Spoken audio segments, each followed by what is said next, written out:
All right, this is my computer, and I'm in a directory which has many simulation results of many different computer simulations. Okay, you can see here on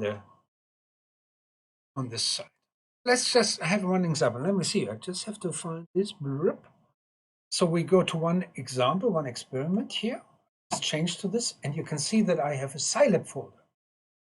Here, we just open the Scilab folder, and just here are these scripts, Scilab scripts. Okay, and they all have the ending SCE. Okay, so let's open one. I open this.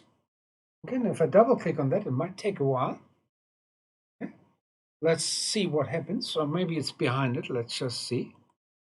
Okay, what happens is it opens the script. So you can see there's two things happening here. This is the console window. Okay, this is how it looks like. And you can set it up. You can modify it a little bit. So I have the file browser here on the left.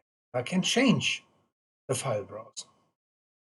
The second window that it has is what I just double-clicked is a script.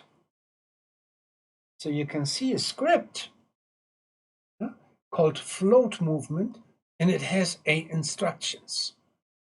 Okay? It uses, it loads data, and it produces, it also has an iteration in it. Okay. And the little bit confusing part is that the language used in Scilab is different from Fortran language. For example, Scilab distinguishes between upper and lowercase, and it doesn't have do loops. They are called for loops. Okay, it's a slight differences or so, and you have to get a little bit used to it.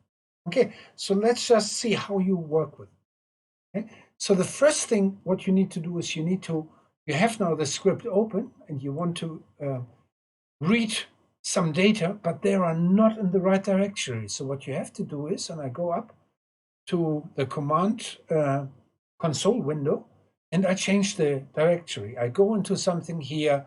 Where do I have the data in this dot? Go in this. This is where my data are for the script, and then I can execute it. Okay? So let's just see. A little bit tricky here with this.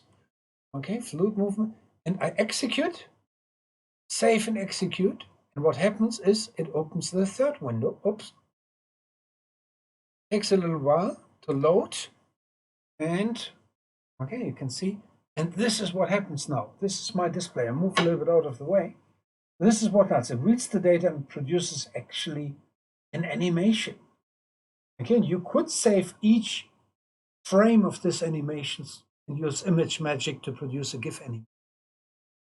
Okay, you can see, you translate the data from output files into a movie. So this is some live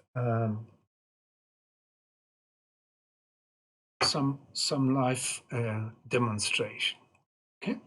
So if you're wondering who's that girl behind me, this is my oldest daughter, and if I move myself out of the way, can manage this, you can actually see that she's trying to fly. Okay, this is Marnie. All right.